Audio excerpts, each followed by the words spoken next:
नमस्कार, न्यूज़ 24 के खास कार्यक्रम में आप सबका स्वागत है। आज मेरे साथ एक ऐसे मेहमान हैं जिनको शायद मैं बहुत सालों से जानती हूँ, लेकिन उनका जो ये करियर पाथ जो रहा है वो बहुत ही उतार चढ़ाव भरा, लेकिन आज की डेट में देश के बड़े ही संभ्रांत या जिसे कहें बड़े सूबे के वो आज मुख्यमंत्री हैं। मैं बात कर रही हूँ भगवंत मान जी की। मान जी, आपका बहुत बहुत स्वागत है। और मुझे लगता है कि एक इतना लंबा सफ़र जो आपका रहा और उसके बाद एक कल्मिनेशन, एक चीफ मिनिस्टर बनना, कैसा लगा? कि बहुत सबसे पहले तो अनुराधा जी बहुत बहुत धन्यवाद, आपने मुझे इस कार्यक्रम में मेहमान के तौर पे बुलाया। और बिल्कुल सही कहा आपने कि आप मुझे लंबे समय से जानते हैं, क्योंकि जो प्रोडक्शन हाउस होता था BAG का, उसमें मैंने अपना करियर, जो सीरियल का करियर, जो ऑडियो तो पहले ही आती थी पंजाबी में, लेकिन पंजाबी में पहला सीरियल जो था कॉमेडी का, वो आप ही के प्रोडक्शन हाउस में, मालवीय नगर में आपका ऑफिस होता था तब। तो बड़े अच्छे माहौल में हम काम करते थे, बहुत अच्छा काम। और मोस्ट वॉच सीरियल अब तक वो जो पंजाबी में देखा गया, पारिवारिक है, पूरा परिवार इकट्ठा बैठ के देखता था। तो पहले सफ़र शुरू हुआ 17 साल की उम्र में, 17.5 साल की उम्र में, जब लोगों ने मुझे भगवंत मान बना दिया। CDs, कैसेट्स, वो मोस्टली मेरा व्यंग होता था, सिस्टम पर व्यंग होता था। मेरा तो यही सवाल था कि जो व्यक्ति सिस्टम के खिलाफ तो नहीं, लेकिन सिस्टम को क्वेश्चन करता रहता था, वो आज की डेट में एक सिस्टम का, जिसे कहते हैं ना, हेड आग होके बन गया, आ गया। तो समझ लो मेरी भगवान ने मेरी ट्रेनिंग करवा दी, कह लो। जहाँ स्क्रिप्ट ऐसी लिखी हुई थी भगवान ने कि पहले सिस्टम पर चोट करवानी है, व्यंग करवाना है, फिर उसी सिस्टम को ठीक करने के लिए इसको जिम्मेदारी देनी है। तो अच्छा लग रहा है कि लोगों ने इतना बड़ा मैंडेट दे के मुझे पंजाब, जो कि पंजाब जो है देश का वो स्टेट है जो देश का फुटबॉल भी है, और हर इंकलाब पंजाब से, और पंजाब लीड करता है, और आज़ादी लेने में पंजाबियों का हाथ है। आज आज़ादी को, उसी आज़ादी को कायम रखने में पंजाबी जो है सरहदों पर। तो आप जिस पार्टी से जुड़े मान साहब, उस पार्टी के आज जितने भी बड़े बड़े लीडर्स हैं वो जेल के अंदर हैं, चाहे वो अरविंद केजरीवाल जी हो, मनीष सिसोदिया जी 1 साल से ज़्यादा हो चुका है, सत्येंद्र जैन को 1.5 साल से ज़्यादा हो चुका है। वो पार्टी जो कि भ्रष्टाचार के विरोध में खड़ी हुई थी, उस पार्टी के जितने लीडर्स हैं, टॉप मोस्ट जो हाई कमान है, वो भ्रष्टाचार के आरोप में घिर के उनको जेल के अंदर डाला हो। क्या आपको क्या लगता है कि पब्लिक क्या समझेगी, इसको कैसे देखेगी? देखिए, पब्लिक है, सब जानती है। ये बहुत दुखदायक है कि जो हमारी फेडरल गवर्नमेंट है वो नहीं चाहती कि कोई भी आवाज़ उनके खिलाफ उठे। अकेले अरविंद केजरीवाल या सत्येंद्र जैन या मनीष सिसोदिया या संजय सिंह नहीं, जितनी भी देश में गवर्नमेंट है नॉन BJP, सबको एक किस्म की दिक्कत आ रही है। तमिलनाडु में जो गवर्नर हैं, वो स्टालिन साहब का जो भाषण, जो बजट पे स्पीच होती है, जो कि काउंसिल ऑफ मिनिस्टर्स द्वारा पास होती है, उसको बोलना ही होता है गवर्नर ने, वो बोलने से मना करते हैं। मेरा गवर्नर बोलने से मना करता है। स्टालिन साहब को सुप्रीम कोर्ट जाना पड़ रहा है अपने स्पीच को लेकर। विजयन जी सुप्रीम कोर्ट में अभी पिछले दिनों जंतर मंतर पे धरना दे के केरला के मुख्य। बंगाल में हर रोज कोई ना कोई गवर्नर के साथ झगड़ा होता है, कोई ना कोई उनको तंग किया जाता है। दिल्ली में तो खैर LG ने कमाल ही कर रखा था कि कोई काम भी नहीं करने देते। मुझे अपना बजट सेशन करवाने के लिए सुप्रीम कोर्ट जाना पड़ा। मतलब गवर्नर ने कहा मैं आपको बजट सेशन की परमिशन नहीं दूंगा। जब हम सुप्रीम कोर्ट गए तो कहते हाँ जी दे दूंगा। तो मतलब ऐसे माहौल में विपक्ष का काम करना बहुत मुश्किल हो गया। लेकिन ये ज़्यादा देर तक नहीं चलता कि आप अरविंद जी को अंदर कर दोगे, लेकिन उनकी सोच को कैसे अंदर करोगे आप? आम आदमी पार्टी कोई NGO तो है नहीं। अब आम आदमी पार्टी की 2 स्टेट में गवर्नमेंट है, 10 हमारे राज्यसभा में हैं, दिल्ली की MCD में हम बहुमत में हैं, 5 MLA हमारे गुजरात में हैं, 2 हमारे गोवा में हैं, मध्य प्रदेश में सिंगरौली में हमारा मेयर है, चंडीगढ़ में हमारा मेयर है। तो आम आदमी पार्टी जो है अब कोई छोटी पार्टी नहीं है, नेशनल पार्टी बन चुकी है। तो ऐसे आप उसके प्रधान को अंदर करके आप दबा नहीं सकते। जो हमारा एजेंडा है वो आज भी भ्रष्टाचार के खिलाफ ही है। एंटी करप्शन मूवमेंट से निकली हुई पार्टी है।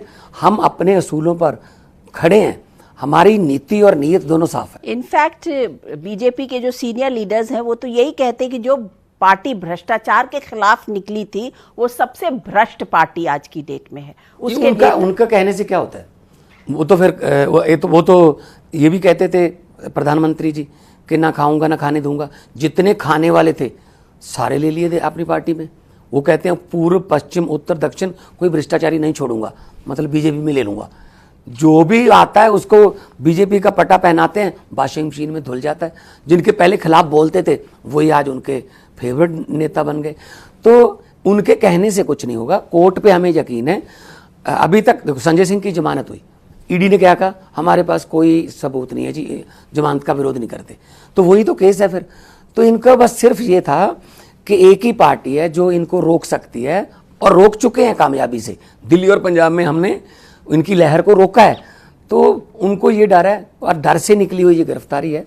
और हम पूरी पार्टी जो है वो चट्टान की तरह अरविंद जी के साथ खड़े। लेकिन आपको क्या लगता है कि अरविंद जी को कब तक छूटेंगे इलेक्शन से, मेन इलेक्शन? देखिए, हमने तो कोर्ट में अपना अर्जी डाली हुई है, ठीक है ना। बाकी आगे न्यायालय पर जो है डिपेंड करता है कि वो क्या करें। लेकिन जिम्मेदारियां बढ़ गई हैं हम सबकी।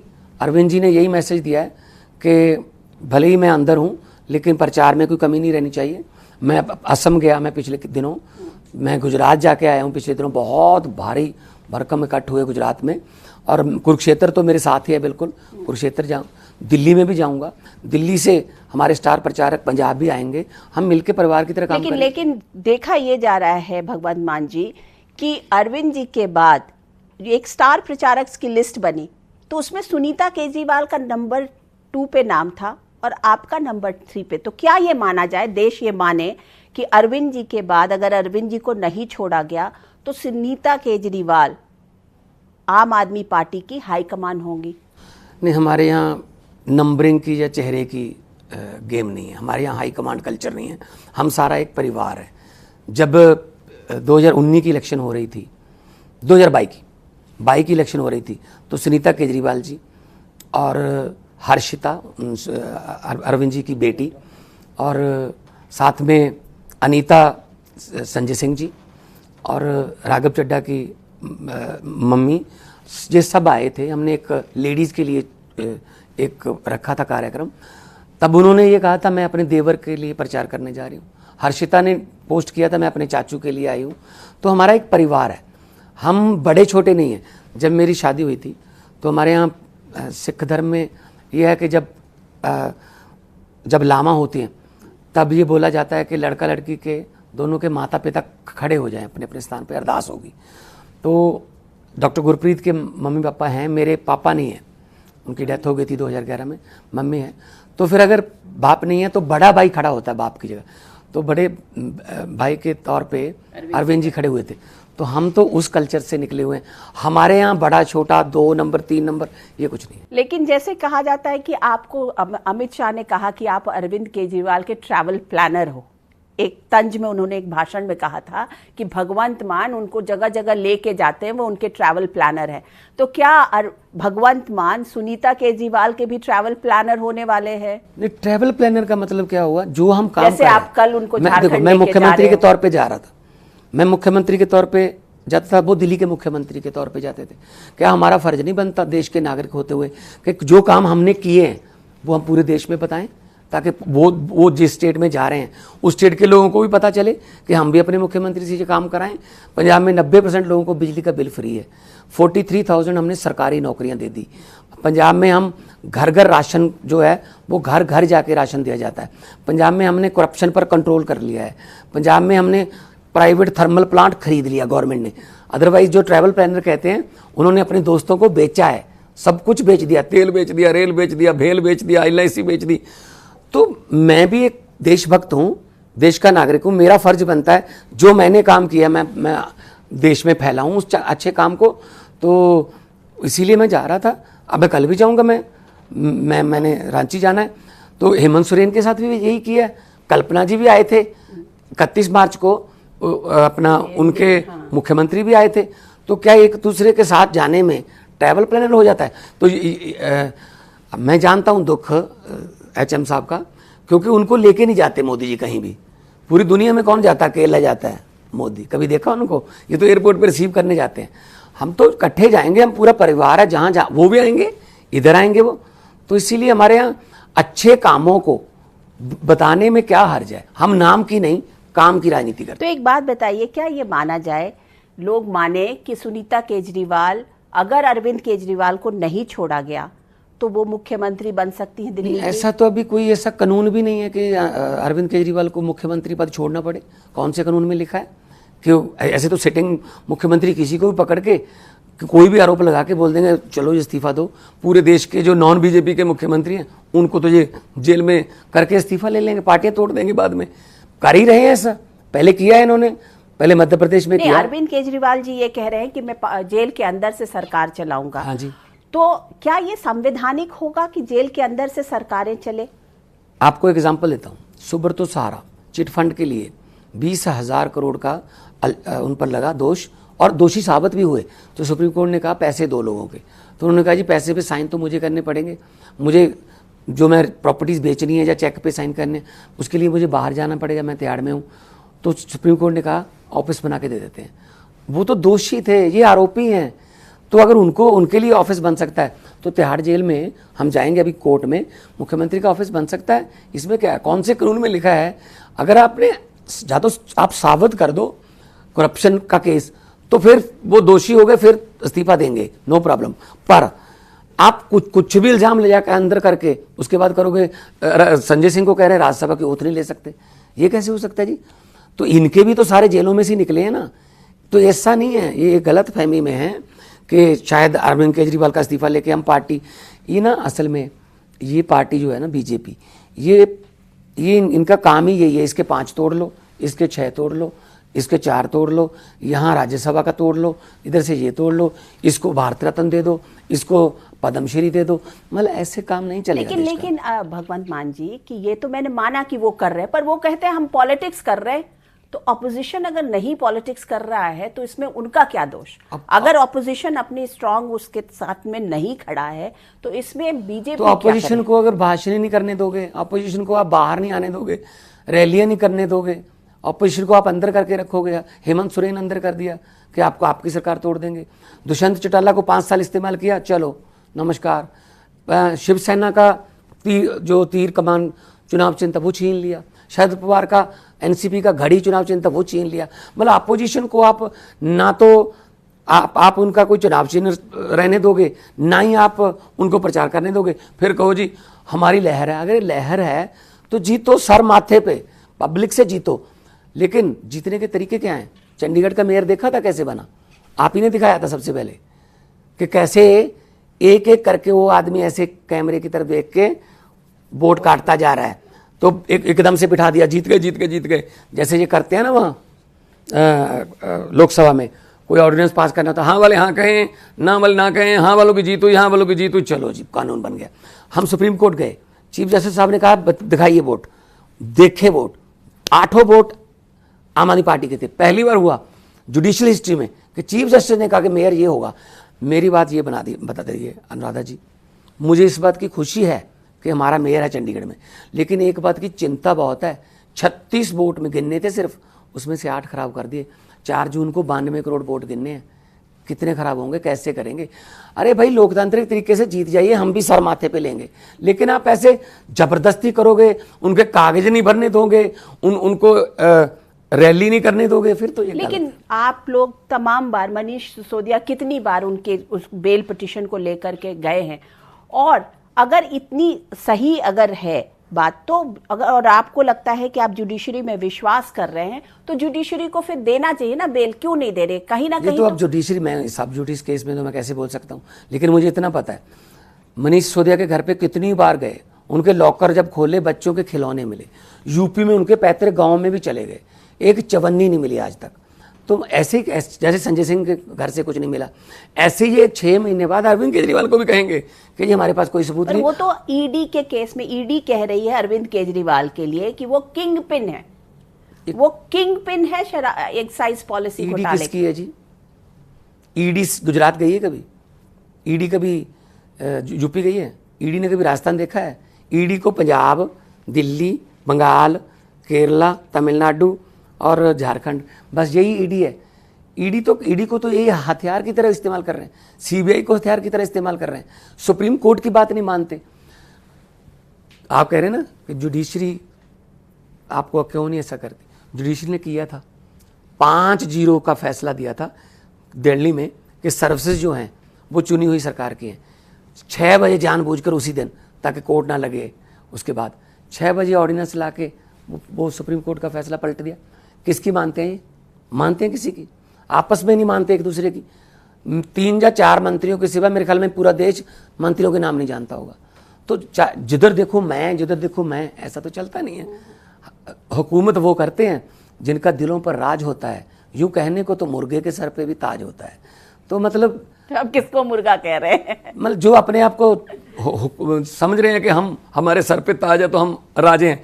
राजे जनता बनाती है, लोकतंत्र में लोग बड़े हैं। तो लोग अभी बता देंगे, अभी कल से शुरू हो गए इलेक्शन, अभी 7 चरण हैं, लोग बता देंगे। अगर वो जीत जाएंगे तो फिर आप मान लेंगे ना, क्योंकि सही कर रहे थे, फिर सब जो कुछ भी कर रहे थे वो सही था। इसका मतलब ईडी की वजह से जीत गए वो, आप ये कहना चाहती हैं कि ईडी ने इतने गिरफ्तार किए, ईडी ने इतने गिरफ्तार किए तो लोगों ने वोट दिए। अभी 10 साल के काम पे वोट मांगा कभी?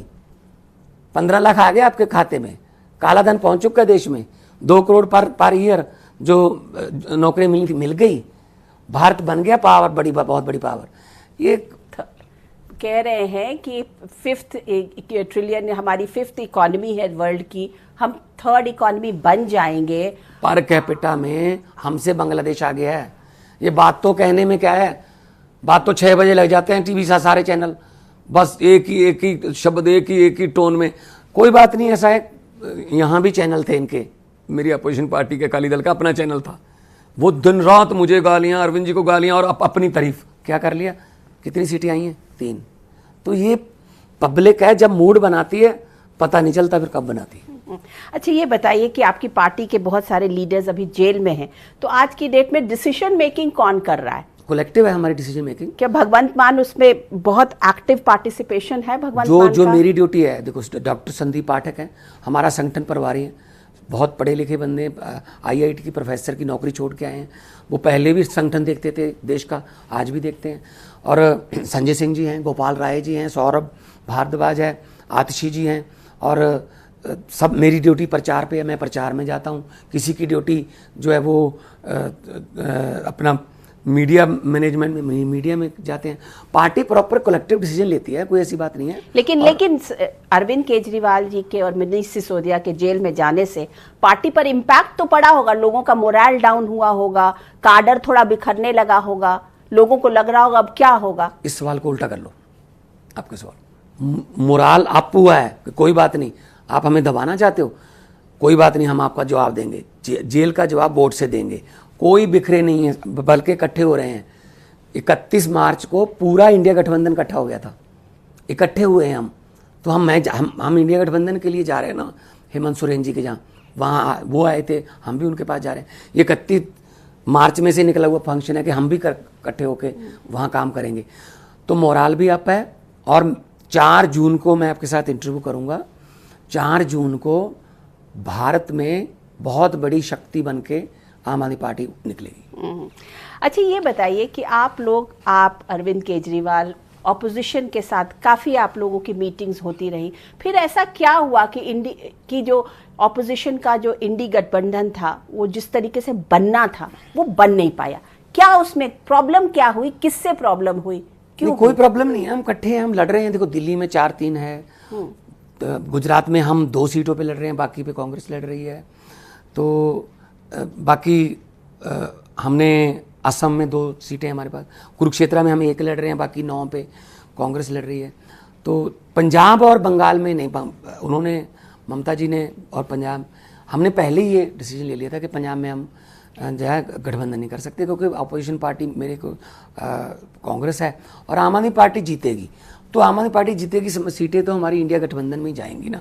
तो इसमें क्योंकि लेकिन लोग प्यार एग्जैक्टली बीजेपी तो यही अक्यूज करती है आप लोगों को, ये कहती है कि आपस में साथ तो पंजाब में, वेस्ट बंगाल में लड़ नहीं रहे हैं, सबसे ज्यादा तो फूट उनकी वहां पे है, तो ये क्या चले हैं ऑपोजिशन को एक साथ करने के लिए? तो बीजेपी भी ऐसा करती रही ना पहले, एक स्टेट में हमारा है एक में नहीं है। एनडीए में भी तो ऐसा होता रहा ना, एक स्टेट में है तो नीतीश कुमार के तो खिलाफ लड़े थे, बाद में कहते नीतीश कुमार के लिए दरवाजे बांधा है। अब पता नहीं अंदर बाहर के अंदर की तरफ से दरवाजे होंगे ना, कोई और दर जिनको चोर दरवाजे बोलते हैं। नीतीश कुमार तो आप लोग को जोड़ रहे थे, फिर वो टूट क्यों गए, क्या हो गया? पता क्या है इनका काम, क्या है बीजेपी वालों का, तोड़ना। यहाँ जी देखो हिमाचल में, यहाँ से अपना राज्यसभा का तो मतलब बना के ले गए। हमारे वालों को भी ऑफर आती रहती है, जो ऑपरेशन आपकी पार्टी के लोगों को ऑफर आती है। 4-5 एमएलए हमारे ऐसे हैं जिनको फोन किया है कि आप बात कर लो, वो नहीं करते। दिल्ली में कर रहे हैं, बात कर लो। मतलब यहाँ जो नहीं जीतते, वहाँ जो पैसे से जीतना चाहते हैं। डेमोक्रेसी नहीं। आप मेहनत करें, पंजाब में मेहनत करें। इस बार पंजाब में बीजेपी अलग से लड़ रही है, पहली बार 13 बंदे लड़ेंगे उनके, अभी तक 13 मिले नहीं अभी उनको लड़ाई का। मतलब कांग्रेस के तो कुछ नेता गए उधर, इधर उधर से लेंगे ना, ऐसे ले। पहले सनी देओल ले लिया था, वो सनी देओल ने काम खराब कर दिया, अब कोई और लेंगे। तो ये लड़ लें, आप पता चल जाएगा कौन कितने पानी में है। तो मैं कहता हूँ डेमोक्रेटिक तरीके से लड़िए, प्रोग्राम अपना दीजिए लोगों को, अगर लोगों को पसंद आ गया लोग वोट डाल देंगे। अभी तक तो किसान जो हैं उनके साथ नहीं बात की। एक ऐड आती है मोदी जी की, टीवी पे ऐड आती है, आपके चैनल पे भी आती, कि वो लड़की आती है विदेश से, तो आके बोलती है पापा मोदी जी ने युद्ध बंद करा दिया था यूक्रेन और रशिया का, हमको निकालने के लिए। बहुत अच्छी बात है जी, मोदी जी युद्ध बंद करवा सकते हैं। युद्ध तो बंद करवा दिया, 150 किलोमीटर पर किसान बैठे हैं शंभू बॉर्डर पे, खनौरी बॉर्डर पे, उनके साथ तो बात कर लीजिए। उनको तो ऐसे तारे लगा रखे हैं जैसे किसी और देश के नागरिक हों। तो पत्रकारों ने मुझे पूछा कि आप किसान दिल्ली क्यों आते हैं? मैंने कहा जी भाई मुझे ये बताओ, मोदी जी गुजरात से दिल्ली क्यों आए? वो कहती वो तो जीत के आए हैं। फिर अगर जीत के आए हैं, देश दिल्ली से चलता है, जो समस्या होगी लेके लोग दिल्ली की तरफ ही जाएंगे ना, लाहौर तो नहीं भेज सकता मैं उनको।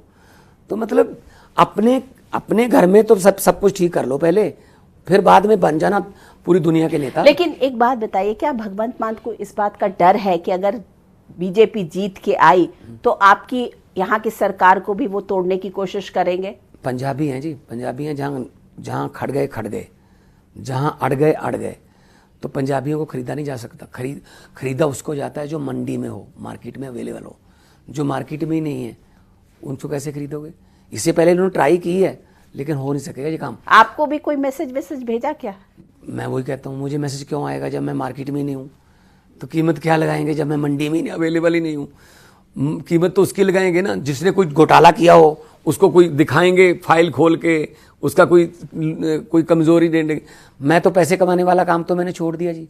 वो तो चेक तो आप ही के यहाँ से आते थे ना, BAG से, वो काम तो मैंने छोड़ दिया।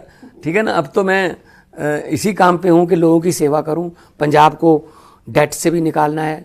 पंजाब में बहुत सी प्रॉब्लम है, कोई बात नहीं, पंजाब बहुत बार गिरा है लेकिन पंजाब बहुत बार उठा भी है।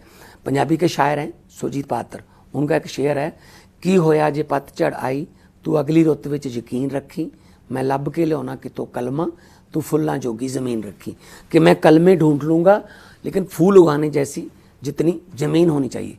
तो पंजाब दोबारा वो अपनी गैलोरी, वो अपनी लेगेसी वापस लेकिन पंजाब चूंकि एक थोड़ा डिस्टर्ब्ड पहले स्टेट रहा है और अभी भी पिछले भी टाइम में देखा गया कि एक थोड़ी डिस्टर्बेंस थी, थोड़ी बहुत जो भी थी, तो आपको बात तो करना पड़ता होगा सेंटर से। आपको बात तो करना पड़ता होगा, रिश्ते तो रखने पड़ते होंगे। तो बात करने में क्या हर्ज है? फेडरल गवर्नमेंट है, हम भी टैक्स देते हैं, हमारा GST का हिस्सा जाता है, हम उनको फूड वाले हैं, हम उनको अभी 130 लाख मीट्रिक टन गेहूं देंगे, 200 लाख मीट्रिक टन हम चावल देते हैं।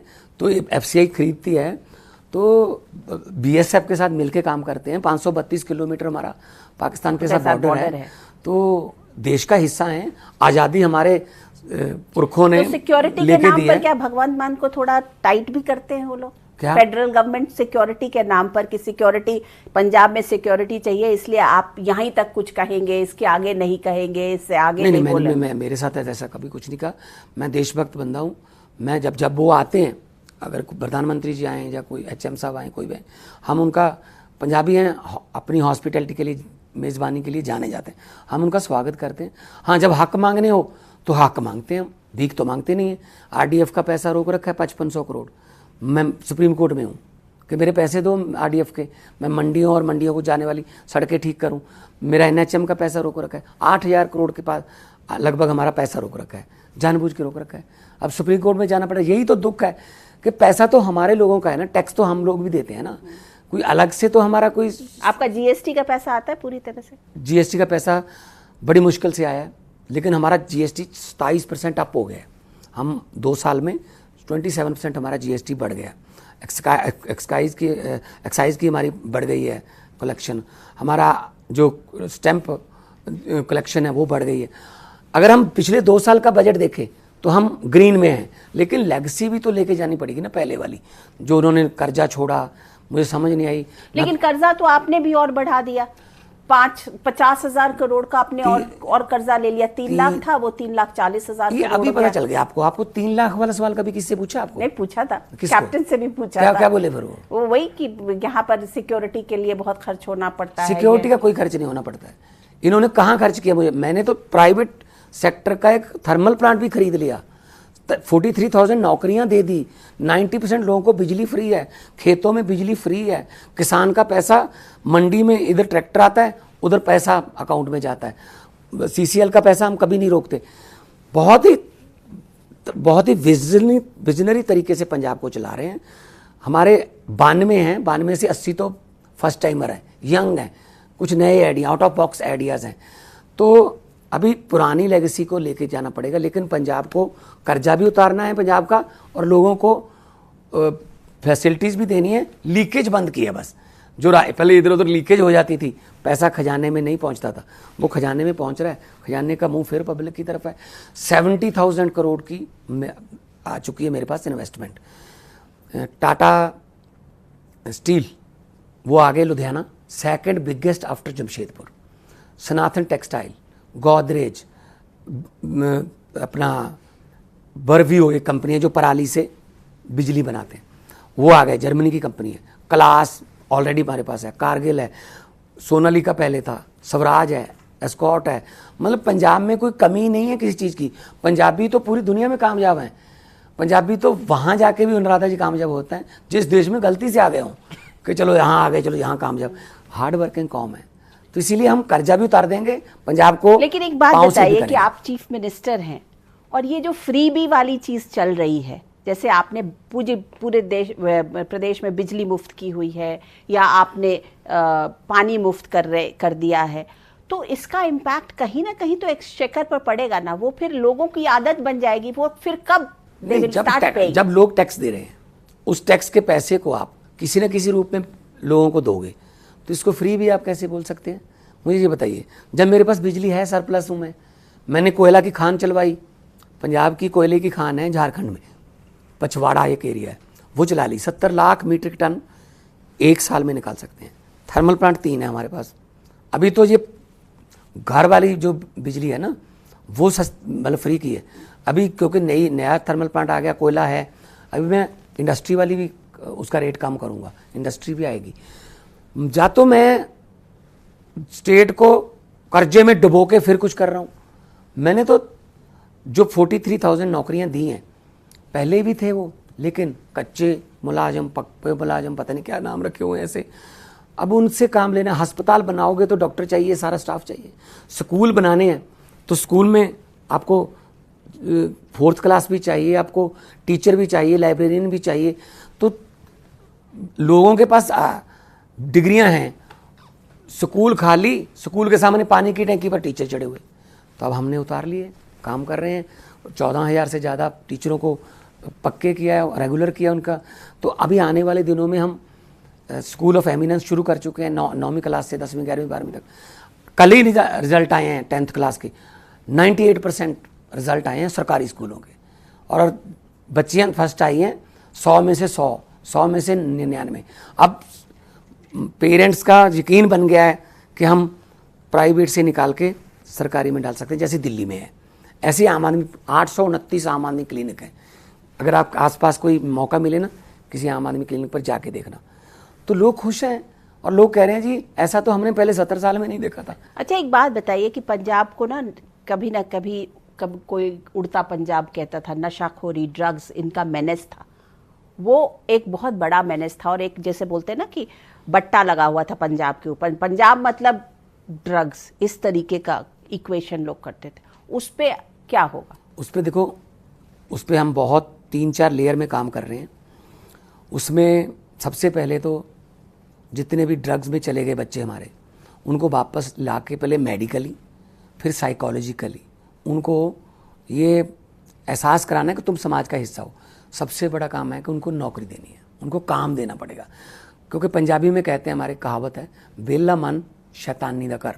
अगर वो फ्री रहेगा तो कोई ना कोई बुरी संगत वाला उसको ले जाएगा, बुरी संगत में फंसा लेगा।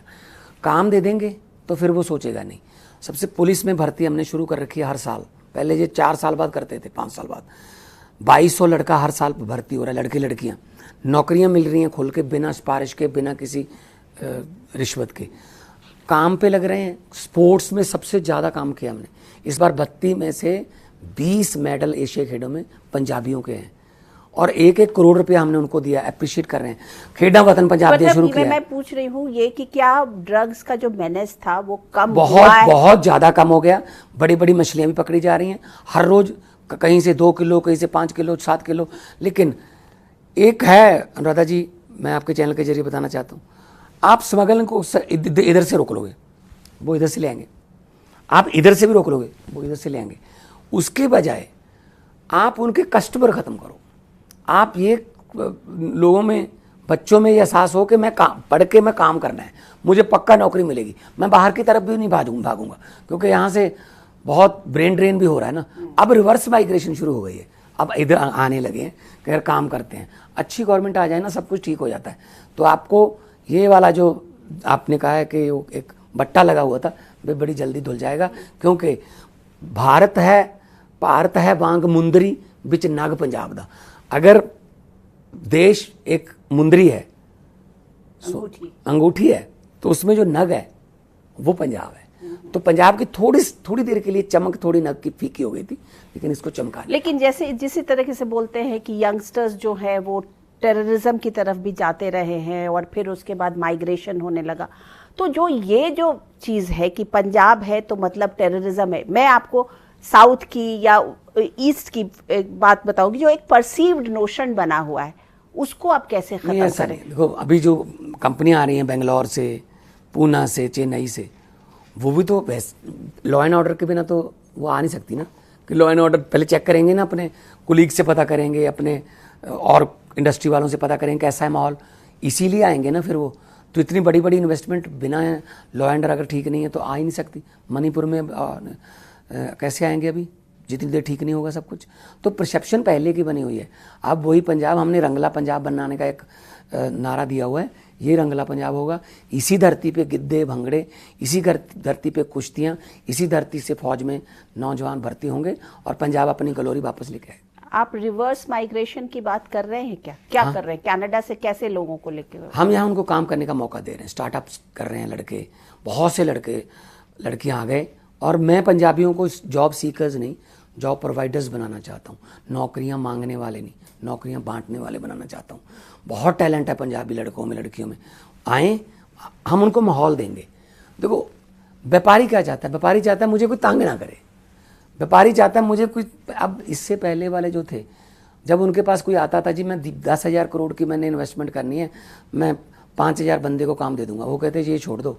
कौन से चीफ मिनिस्टर की आप बात कर रहे हैं? इससे पहले वाले चन्नी की? नहीं जी, चन्नी तो 2 महीने रहा है। कैप्टन बादल्स, इनका यही काम था कि ये कितने पैसे, हमें कितने दोगे। तो कैप्टन तो खुद में महाराजा थे, वो क्या पैसे मांगेंगे? महाराजाओं को ना वक्त जो है भिखारी भी बना देता है। तो कैप्टन साहब ने तो सबसे ज़्यादा लूट तो कैप्टन साहब ने की है। उससे पहले बादल्स थे, उनके दोनों के महल तो इकट्ठे हैं पहाड़ों में। 7 स्टार होटल हैं, सुख विलास, तो 15 लाख जिसका एक कमरे का किराया है। कहाँ से आया पैसा, कहाँ से आए? कैप्टन साहब ने मतलब अपने बादल जमींदार रहे हैं, वो महाराजा रहे। हमें बता दें वो कि इतनी ज़मीन से कैसे इतने बड़े अंपायर खड़े होते हैं। पंजाबियों को भी बता देते सुखबीर जी अगर, तो वो भी कामयाब हो जाते हैं।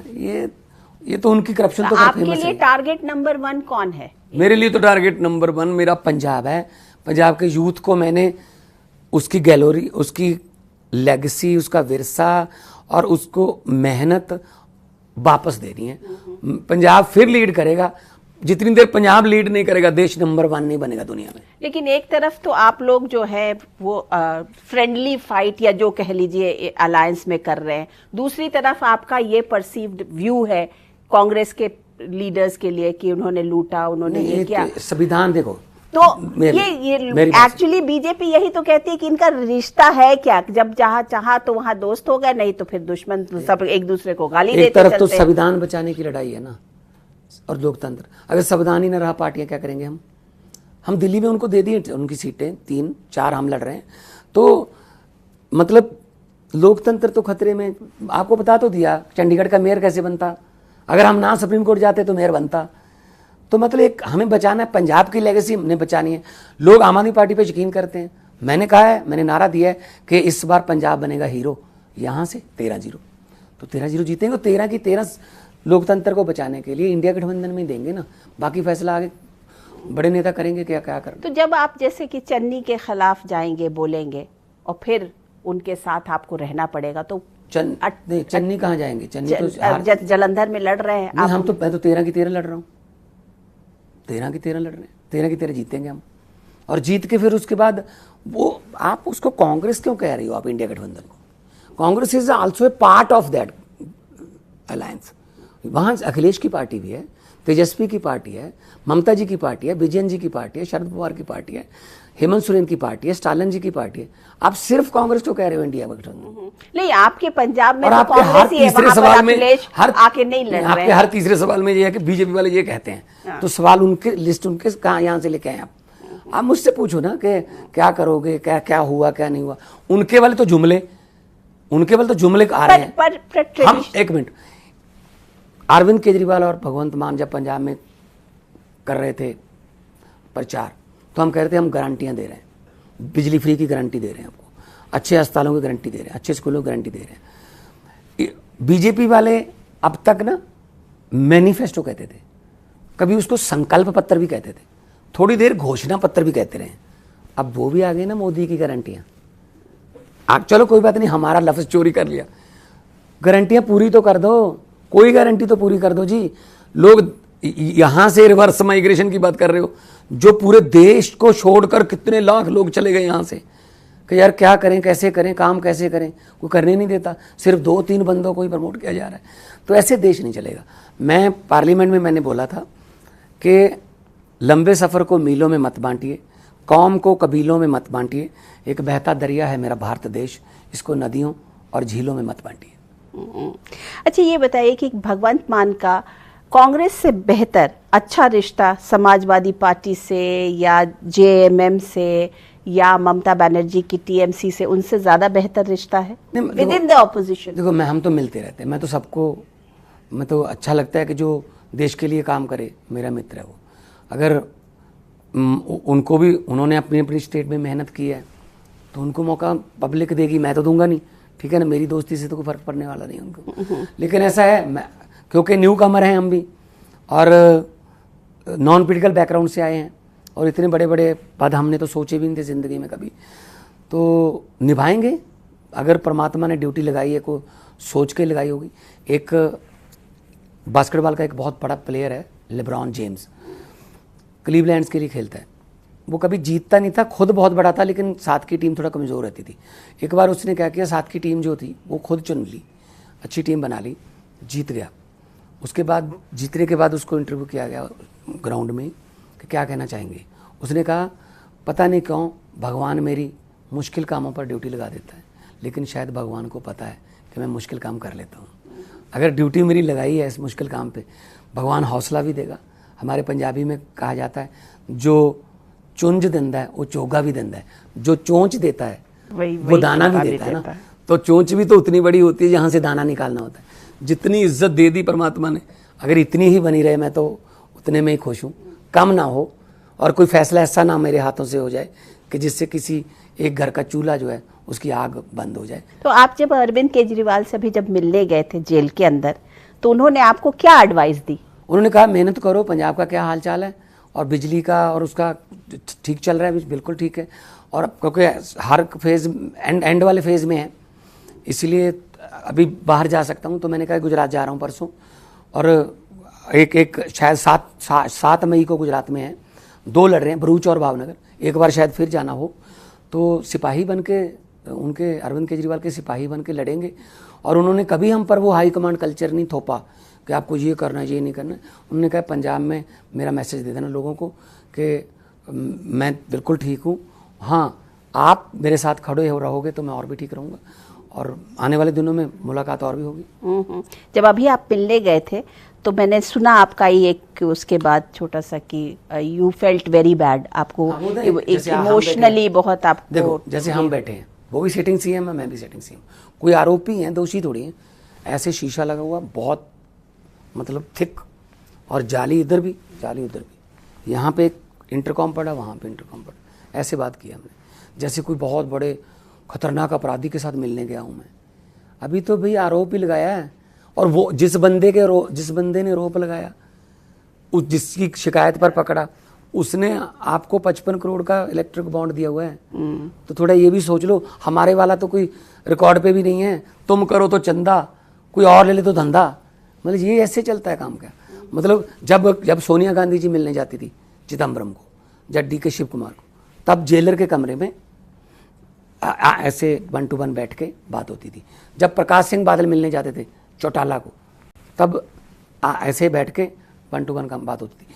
600 जेल मैनुअल है जो तिहाड़ का, उसमें 188 नंबर पन्ने पर, 188 नंबर पेज पर 602 क्लॉज है।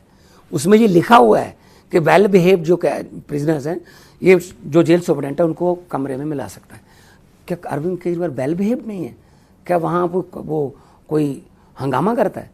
मतलब ये तो जानबूझकर एक जलील करने वाली बात। इलेक्टोरल बॉन्ड्स की आपने बात की, तो मोदी जी कह रहे हैं कि हमारे पास तो सिर्फ 37% ये पूरे इलेक्टोरल बॉन्ड का आया, 63% जो है वो तो गया ऑपोजिशन के पास। तो कहाँ गया? लोगों को, ऑपोजिशन की पार्टीज को गया है वो पैसा। तो हमसे बड़े तो ऑपोजिशन वाले नो हैं जो इलेक्ट्रिक बॉन्ड का तरीका किसने निकाला? उसके बाद मुकर क्यों रहे थे कि जी हमारे से तो पासवर्ड ही खत्म हो गए। मतलब 8,000 करोड़ से ज्यादा मिल गया एक पार्टी को, और मतलब फिर कह रहे हैं जी हम ना किसी को खाने दूंगा ना खाऊंगा।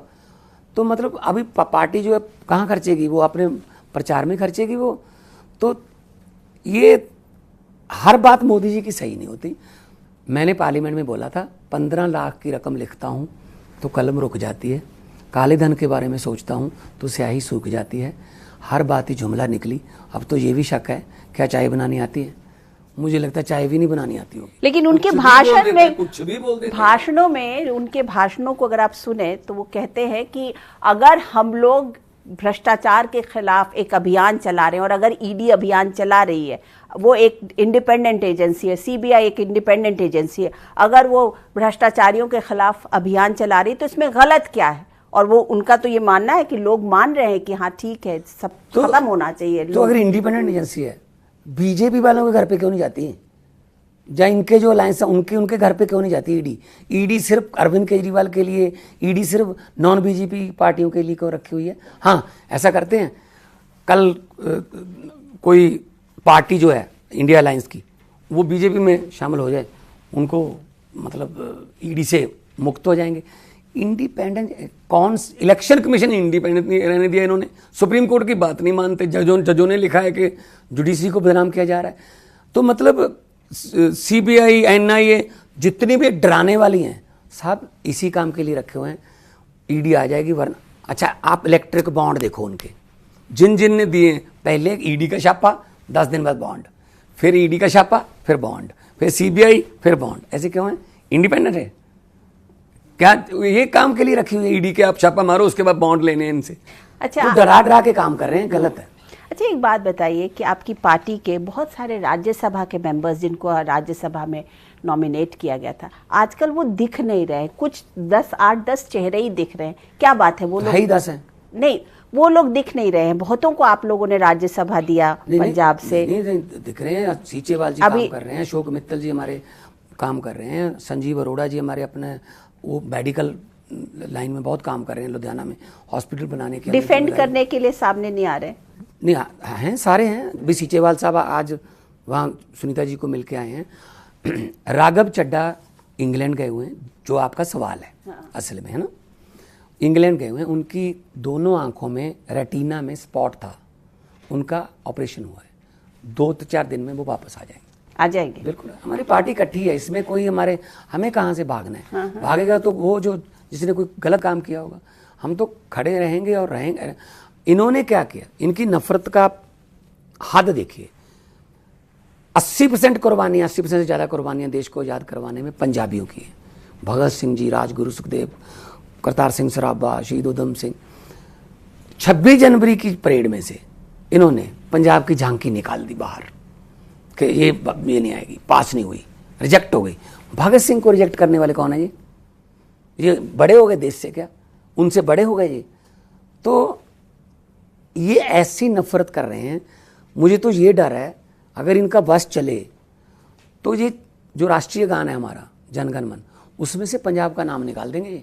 पंजाब सिंध गुजरात मराठा है ना, वहाँ कुछ और कर देंगे जी। इतना नफरत करते हैं। अरे देश को तो आपने कभी बात नहीं की? आप तो बात कर सकते हो क्योंकि आप जानते भी हो। मैंने पार्लियामेंट में भी पब्लिकली भी किया, चिट्ठी लिख के विरोध किया। उसके बाद मैंने कहा चल ठीक है, आपने झांकियां हमारी रिजेक्ट कर दी। मैंने 10 सेट बना लिए उसके। अभी भी पंजाब में झांकियां जा रही हैं गांव-गांव में। उसमें माई भागो, first lady warrior of Sikhism, और माई भागो के नाम पे हमारा कॉलेज चलता है, लड़कियों को फौज में जाने की ट्रेनिंग देते हैं, मोहाली में है।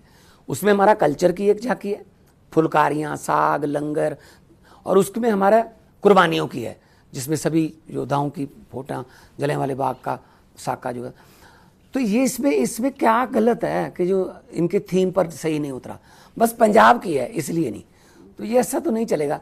पंजाब के आप इरिटेट होते हो इस तरीके की बातें होती हैं? ऐसी बातें तो गलत है ना। फिर मैंने कहा भी ये नहीं चलेगा, ठीक है आप कोई बात नहीं, आप हमें तंग कर रहे हो, कोई बात नहीं, कभी हमारा भी टाइम आएगा। अगर मैं कहूँ इनको कि मैं तो सीधा तमिलनाडु को या केरला को या अपना बंगाल को अपना गेहूँ दूंगा जी, मैं नहीं दूंगा जी सेंट्रल पूल में, फिर क्या करेंगे? ये हम पंजाबी हैं, बड़े दिल वाले हैं, हम कहते हैं कोई बात नहीं, हमने देश को खाना खिलवाना है। वो उसी जो दाने पैदा करता है, अन्न उगाता है, उसी के साथ ऐसा बिहेव कि 1.25 साल तक उनको बिठा के रखा, धूप भी झेली उन्होंने, सर्दी भी झेली, और 750 मौत भी हुई। 750। वो तो कहते हैं कि खालिस्तानी सपोर्टेड था वो पूरा। अरे हर बात पे खालिस्तानी क्या सपोर्टेड? खालिस्तानी एमएसपी मांग रहे हैं, एमएसपी मांग रहे हैं, वो कानून की गारंटी मांग रहे हैं। कब उन्होंने कहा खालिस्तान दे दो हमें? ये तो बस कोई भी धरना लग जाए, खालिस्तानी है जी, आतंकवादी हैं जी, ये तो मवाली हैं जी, फलाएं जी, यही रह गए देश में, बस दरिया दिल यही रह गए, शरीफ बस, और तो नहीं कोई है। तो इसलिए हम कह रहे हैं कि देश चलाना है तो कम से कम सभी को साथ लेके चलो, सबका साथ सबका विकास कभी तो निभा दो। पंजाब का किसान अभी भी खनौरी और शंभू बॉर्डर पे बैठा है, बात तो कर लो उनसे, नहीं करे। अच्छा ये बताइए कि आप लोगों का, आपका यहाँ के गवर्नर के साथ क्या रिश्ता है, ठीक है या? देखो, गवर्नर सिलेक्टेड है, हम इलेक्टेड हैं। गवर्नर साहब जो पंजाब सरकार ने कोई फैसला लेना है तो गवर्नर साहब से परमिशन लेने हम भेजते हैं वहाँ, तो हम अगर वो नहीं देते हम सुप्रीम कोर्ट जाते हैं, तो सुप्रीम कोर्ट में वो मान जाते हैं। मतलब हर चीज़ पर आप लोगों को सुप्रीम कोर्ट जाना पड़ता है? जब आपको बजट सेशन के लिए गवर्नर ये कह दे कि मैं ये बजट सेशन होने नहीं दूंगा, तो आप कहाँ जाओगे? फिर कहाँ जाएंगे? सुप्रीम कोर्ट ही जाना पड़ेगा। सुप्रीम कोर्ट में पहली पेशी भी कह दिया कि हाँ जी कराओ, जज ने बोल दिया जब कि जी तो आप रोक नहीं सकते बजट सेशन को, चलो परमिशन दो, फिर दे दी। हाँ, अगर वो पंजाबी हैं हम, तो हम अगर हमसे प्यार से बात करोगे दुगना तिगना प्यार देंगे हम। अगर हमसे थोड़ा गलत एंगल से बात करोगे तो हम गुस्से भी हो जाते हैं। चलता रहता है, लेकिन हैं, बुजुर्ग हैं, बड़े हैं मेरे से, मैं तो पाँव छूता हूँ उनको जब भी मिलता हूँ, चलता रहता है। लेकिन मैं चाहता हूँ कि डेमोक्रेसी के लिए अच्छा है कि दोनों के संबंध ठीक रहें।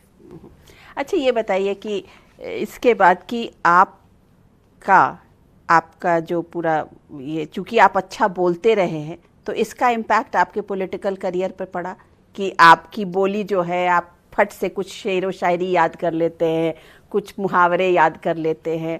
और लोगों को, चूंकि आपने लोगों के साथ आप जुड़े रहे, जो आपका एंटरटेनमेंट का वर्ल्ड का अपना एक्सपोजर था, उसका आपको फर्क मिला। मैं भाषण, आप एक पहचाने हुए चेहरे थे। मैं भाषण नहीं करता, मैं लोगों से बातें करता हूँ और लोगों की भाषा में बातें करता हूँ कि ये हो रहा है गलत है, ये हो रहा है गलत है। मैं कोई रटा रटाया भाषण दे के नहीं जाता कि ये कर दूंगा, वो कर देंगे, ये कर देंगे, उसके बाद बाय बाय। तो मैं तो लोगों के बीच चला जाता हूँ। जहाँ गाड़ी अगर मैं जाती है, लोगों को पता चल जाता है, कई बार जो रूट लगा होता है तो भी कौन आ रहा है, पुलिस वाले बता देते हैं, तो वहाँ 25-30 आदमी इकट्ठे खड़े हो गए, उन्होंने हाथ दे दिया, रोक लेता हूँ। तो यही तो है फिर, एक जो दूरी पहले बना के रखी हुई थी वो दूरी को कम करना है। पब्लिक के जितना पास जाओगे, पब्लिक में जितना अंदर जाओगे, पब्लिक उतनी प्यार देगी आपको। लोग अपने जैसा नेता ढूंढ रहे हैं कि ये अपने जैसा ही है, तो मैं उनका ही बेटा हूँ, उनका ही भतीजा हूँ, उनका छोटा बड़ा भाई हूँ। गांव में जाता हूँ, मम्मी मेरी गांव में रहती है, तो कोई ऐसा, ये घर जो है CM हाउस पहले हवा बना रखा था कि वहाँ जाना तो, यहाँ तो मतलब परिंदा भी पर नहीं मार सकता था। अब कोई भी आ जाता है, मिल जाता है, चाय पीता है, मिलता है। और हम मना नहीं करते कि अगर मैं नहीं हूँ तो कोई ना कोई परिवार का मेंबर मिले। कहते हैं कि आज की डेट में भगवंत मान के पास 4 महिलाएं हैं, एक उनकी मम्मी, एक उनकी बड़ी बहन, एक पत्नी और एक छोटी बेटी। आप अभी पिताजी बने हो जी। तो क्या हुआ, मतलब तो लक्ष्मी है तो कुछ बदलाव हो गया जिंदगी में? नियामत नाम रखा है उसका जी। अभी 28 मार्च को पैदा हुई है, तो बहुत छोटी है। तो हम एक छोटा सा परिवार है और जब काम करते तो इकट्ठा करते हैं सब, तो लेकिन परिवार में से कोई राजनीति में नहीं है। पर आपके ऊपर कोई, मतलब बच्ची का कोई की कुछ ड्यूटी लगती है फादर की? नहीं, ड्यूटी तो छोटी बेबी को तो मतलब मेरे ख्याल में फादर की ड्यूटी लगनी नहीं चाहिए, फादर को अपनी ड्यूटी निभानी चाहिए। तो निभाऊंगा। और संयोग से, अच्छी किस्मत से कह लो कि नियामत की मम्मी डॉक्टर है खुद, तो ज़्यादा दिक्कत आती नहीं है कि बच्चे को नहीं, बट कुछ तो ट्रेनिंग करो, ले रहे हो ना, कि एक तरफ फाइल्स पे साइन करते होंगे, दूसरी तरफ डायपर बदलना पड़ता होगा। नहीं, ऐसा तो नहीं है कि, लेकिन जब भी टाइम मिलता है मैं बच्चों के साथ अपना परिवार के साथ टाइम बिताता हूँ, मम्मी के साथ। लेकिन आपकी शादी जब हुई उसके बाद क्या ठहराव आया जिंदगी में? ज्यादा देखिए, जिंदगी के 2 पहिए हैं, गृहस्थी जीवन जो है 2 पहिए हैं, दोनों पहिए अगर सही चलते हो ठीक है, बहुत अच्छा लगे। वो कहा जाता है कि हर सक्सेसफुल आदमी के पीछे एक औरत का हाथ होता है। घर में, घर का माहौल या डिसिप्लिन जो है वो पत्नी से या बेटी जब आ जाए तो और अच्छा हो जाता है। तो मतलब ये कह सकते हैं कि डॉक्टर साहब, तो डॉक्टर साहब कंट्रोल्स द चीफ मिनिस्टर। वो डॉक्टर घर पे डॉक्टर नहीं है, मैं मुख्यमंत्री घर पे मुख्यमंत्री नहीं हूँ। तो जो जैसा आम जीवन में रहते हैं हम, आम जो मिडिल क्लास परिवार है हम, मम्मी भी साथ में बैठी रहती है, गांव की बातें सुनाती है आके, ऐसा हो गया, ये हो गया। और गलत काम हमने कोई करना नहीं है, ना ही उन्होंने कोई कभी ऐसा किया कि वो कहें कि हाँ मैं करवा के दूंगी। कोई आदमी अगर उनको मिलता है कि ये काम है, वो कहोगे मैं अपने बेटे को दे दूंगी, ये काम उसका फैसला उसका है कि अगर भाई आपका हक बनता हो तो ज़रूर मिलेगा। अगर आपके नंबर इतने हैं कि आपको नौकरी मिलनी चाहिए तो मिल जाएगी। लेकिन वो आप खुद डिसीजन नहीं लेती, ना ही किसी को फ़ोन करती है कि वो खुद डायरेक्ट फ़ोन कर दें किसी SSP को या ऑफिसर्स को। मैंने उनको ये कहा हुआ है, ये काम आप सिर्फ इतनी जिम्मेदारी ले लो कि मैं ये आपकी अर्जी पहुंच जाएगी। अब घर आती हैं अर्जियाँ, रोज आती हैं, मम्मी लेके आती है, बहन। लेकिन आप ये सब बातें, जैसे पॉलिटिक्स की बातें घर में डिस्कस करते हो, डॉक्टर साहब से डिस्कस करते हो? मेरे आने से पहले तो टीवी पे देख लिया होता सब कुछ उन्होंने कि आज आपने ये बोला था, ये बोला था। और बाकी मेरे फैसलों में वो ज़्यादा इंटरफेयर नहीं करते, तो वो तो पार्टी के हिसाब से फैसले लेने पड़ते हैं, आज कहाँ जाना है, कल कहाँ जाना है। तो आज भी अभी कुछ लोग मिलने आएंगे। Does she work like a deterrent, जिसे बोलते हैं कि सही रास्ते पर चलो? नहीं, वो तो हर पत्नी चाहती है कि मेरा हस्बैंड जो है वो कामयाब हो, सही रास्ते पे चले, हर पत्नी चाहती है। तो वो भी उनके जैसी है, पढ़ी लिखी लड़की है, अच्छा परिवार है। और सबसे बड़ी बात यह है कि हम इकट्ठे रहते हैं। और दूसरा, अब नियामत आ गई है तो मुझे भी, अगर कल रात को मैंने वापस आना है, मैं परसों सुबह वापस आना है, तो मेरा दिल चाहता है मैं कल रात ही वापस आ जाऊँ घर पे, बच्चे को मिल, तो थोड़ा हो जाता है इमोशनल बॉन्डिंग और वो हो जाता है। चलिए, भगवान मान जी, हमसे आपने बात की, आपका बहुत बहुत धन्यवाद। अनुराधा प्रसाद जी, आपने हमसे बात की, आपका भी बहुत बहुत धन्यवाद। Thank you so much, thank you.